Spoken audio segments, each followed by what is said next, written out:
Nah, jalannya namanya topo. Topo itu sebenarnya dari tradisi Hindu, Buddha ada istilah semedi, topo juga. Topo itu dari tapa, dari tap atau tapas. Kalau bahasa Urdu, bahasa India artinya energi. Makanya kemarin itu ada sinetron dari India, ada tokohnya namanya Tapasya. Ya, kalian yang ahli nonton itu ya. Saya kan cuma dengar sama lihat. Nah, kalau tapasya itu artinya energi penting, energi vital.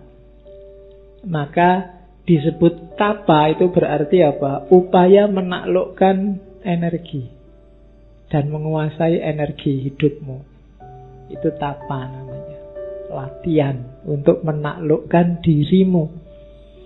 Nah, nanti di Suluk Linglung sama di Dewa Ruci ada beberapa jenis tapa. Ada topo untuk badan, untuk hati, untuk nafsu, untuk nyawa, untuk rasa, untuk cahaya, dan untuk atma. Ini narasinya bagus. Ada aspek toponya, ada aspek zakatnya. Topo itu ke dalam, zakat itu keluar. Untuk mencari keutamaan badan, toponya adalah sopan santunlah. Zakatnya gemar berbuat baik. Maka kamu akan bisa menguasai energi badanmu, energi jasmaniahmu. Jadi sopan santunlah, beradablah, dan berbuatlah baik. Yang kedua untuk hatimu, toponya ada dua. Toponya adalah rela dan sabar. Zakatnya jangan berprasangka buruk, jangan suudzon pada orang lain, jangan percaya hoak. Ya, topomu itu, zakatmu itu. Toponya rela dan sabar. Nafsu, untuk melatih nafsu, toponya adalah ikhlas. Nafsu itu selalu menuntut, meminta sesuatu, berpamrih. Jalan keluarnya apa? Latih dia untuk ikhlas. Kalau nafsumu terlatih ikhlas, dia akan lebih mudah dikontrol. Kemudian zakatnya adalah tangguh menghadapi ujian, kesengsaraan, dan pemaaf. Jadi nafsumu akan bagus kalau dia tangguh, tidak gampang tergoda, dan pemaaf. Karena begitu kamu nggak memaafkan, yang tersisa dalam dirimu hanya dendam. Dan dendam itu yang rusak bukan yang kamu dendami, tapi dirimu sendiri. Nah, itu lakunya nafsu. Sekarang kan lagi tren tidak memaafkan di Indonesia.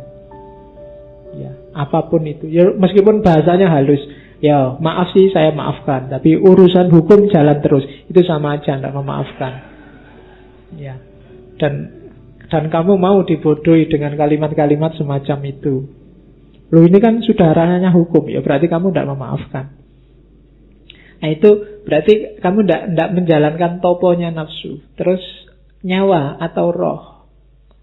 Rohmu akan tersucikan kalau kamu topo jujur. Dan zakatnya, perilaku keluarnya tidak mengganggu orang lain, tidak mencela orang lain. Hari ini mungkin roh kita agak surem, agak tidak jernih, karena banyak di antara kita yang mencela orang yang tidak sefaham dengan kita. Dibikin-bikinkan cerita palsu bahkan.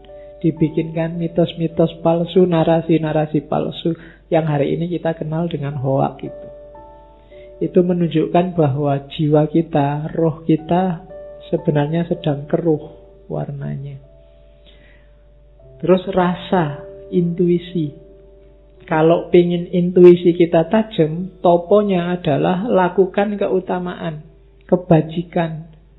Hidup ini banyak pilihan dan kita pasti sudah ngerti ini baik, ini buruk, ini bijaksana, ini ngawur. Pilih yang utama terus. maka intuisi kita akan tajam. Dan zakatnya adalah diam, menyesali kesalahan dan bertobat.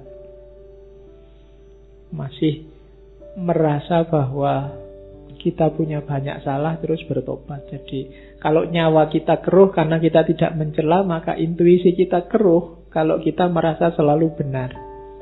Ketika intuisi kita keruh, ya kita tidak akan jernih melihat mana yang benar, mana yang salah. Lama-lama yang salah kita anggap benar. Terus cahaya. Nah, ini semakin masuk, ini kan nyawa, dalam nyawa ada cahaya, dalam cahaya nanti intinya ada dimensi ketuhanan namanya Atma. Jadi ini badan itu kan yang fisik, masuk lagi hati, dalam hati ada nafsu, masuk ke dalam lagi ada roh, masuk ke dalam lagi ada rasa, masuk ke dalam lagi ada cahaya, masuk ke dalam lagi ada Atma. Kalau cahaya tidak cuma yang utama tapi yang suci, dan zakatnya ikhlas total pada Allah. Kalau Atma, Atma itu intinya hayu namanya, hayu bahasa Jawanya, kehidupan yang itu dari rohnya Allah. Untuk kita bisa nyampe ke sana, kalau bahasa Jawanya eling lan waspodo, awas dan selalu ingat. Kalau kita bisa menjalankan ini, maka hidup kita akan berkualitas. Jadi itu semua kan semacam rangkuman akhlak-akhlak mulia kalau kita belajar dunia tasawuf amali. Dan yang lebih mungkin diajarkan pada masyarakat dibandingkan yang lebih jelimet seperti saya bilang tadi. Ada lagi saya catat, ada toponya anggota badan. Ini yang fisik ya, yang badan tadi itu bisa dipilah jadi 1, 2, 3, 4, 5, 6, 7. Kalau bahasa modern mungkin namanya diet. Tapi diet rohani, bukan diet jasmani. Silahkan dikejar ya. Hari ini yang jasmani, yang rohaniah dan mental itu ada tesis yang menyatakan lebih berpengaruh daripada yang jasmaniah. Penyakit-penyakitmu itu banyak yang muncul karena aspek psikis dan mental, bukan aspek fisik.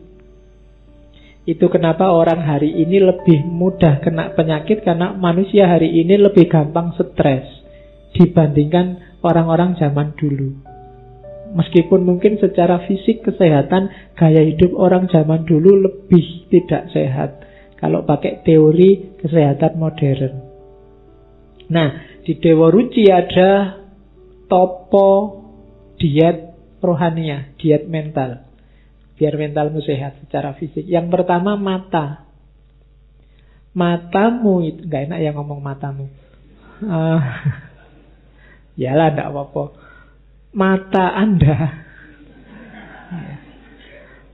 akan sehat secara rohani. Rumusnya mengurangi tidur, ini berat. Dan zakatnya tidak menginginkan kepunyaan orang lain, tidak tamak. Mata kita akan sehat. Ngelirik miliknya orang lain. Rasanya kok orang lain selalu lebih hebat dari kita. Pacarnya orang lain lebih cakep ya, istrinya orang lain lebih cakep ya. Itu ingin. Jadi sebenarnya ini fitrahnya manusia, diramal Al-Quran, diramal Nabi, bahwa manusia itu kalau dikasih 1 gunung emas, dia akan pingin 2 gunung emas. Sudah punya 1 istri cantik, masih mimpi punya 2 istri cantik, punya 2 pingin 3. Kalau nggak dibatasi bisa sebanyak-banyaknya. Ya, topolah. Jadi jangan menginginkan miliknya orang lain. Terus telinga. Kalau telinga, toponya adalah mencegah hawa nafsu. Dan yang kedua, jangan mendengarkan kata-kata yang buruk. Jangan salah, telinga ini pintu yang susah sekali dicegah masuknya sesuatu. Hindarilah yang ada kemungkinan sesuatu yang jelek masuk. Sesuatu yang jelek itu bisa caci maki, omongan jelek. Teori-teori yang menyesatkan, konsep-konsep yang bikin kita terlena macam-macam. Hindari itu. Karena kalau itu masuk lewat telingamu, dia segera masuk ke kepalamu, ke otak. Kalau kamu nggak mau nerima, dia akan tersimpan di bawah sadarmu. Kadang-kadang nyetir kamu, tapi kamu nggak terasa. Jadi mata sama telinga penting untuk menjernihkan hati dan pikiranmu. Maka puasalah mendengarkan yang tidak penting. Dan mata juga puasalah melihat yang tidak penting. Yang itu simbolnya miliknya orang lain. Jadi itu. Terus hidung. Kalau hidung mengurangi minum. Terus tidak suka mencela keburukan orang lain. Jadi jangan suka mencela orang lain. Dan saya tidak tahu ya, Indonesia hari ini lagi-lagi ya peradabannya sedang surut. Mungkin kita agak banyak melupakan pesannya nenek moyang kita. Jangan salah, Sunan Kalijaga mendakwahkan semua ini karena mungkin beliau ngerti benar karakter kita. Ini orang Jawa, orang Indonesia, orang Nusantara itu karakternya begini, maka obatnya ini. Jangan cari obat di mana-mana. Mereka yang sangat dekat sama Allah sudah ngasih kita obat. Yang selama ini sering kita cuekin. Itu hidung. Terus lisan. Lisan mengurangi makan, kemudian menghindari kata-kata yang buruk. Mulutmu harimaumu, hati-hati. Sekarang mungkin kata-kata itu tidak cuma keluar dari mulut, bisa keluar dari jempol. Kalau kamu sedang WA-an, jadi itu ya termasuk kata-kata. Ya. Jadi kalau jangan suka mencela, mulut saya itu terjaga Pak, cuma tanganmu tiap hari maki-maki orang. Jadi sekarang tidak usah nunggu hari kiamat, mulut dan tangan bicara itu. Ternyata sekarang tangan juga sudah bicara sendiri. Oke, terus aurat. Ya, ini ngerti ya aurat, bukan bakso aurat. Kalau bakso aurat kan itu. Auratmu itu toponya adalah menahan syahwat. Zakatnya menghindari zina. Ini nggak usah tak jelaskan. Di kepalamu gambarnya sudah banyak. Terus referensimu kan banyak.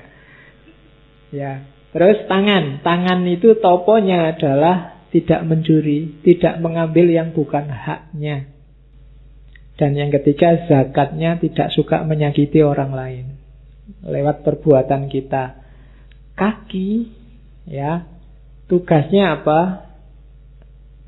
Menghindari berbuat jahat. Hindarilah. Dan zakatnya apa? Introspeksi. Jangan-jangan yang dilakukan selama ini keliru. Lakukan topo ini, lakukan diet ini, maka kita akan sehat.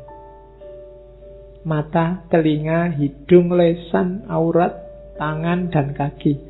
Hidupmu akan tentram. Pakai rumus ini. Ini yang pesan bukan saya, tapi Sunan Kalijaga lewat suluk Dewa Ruci dan suluk linglungnya.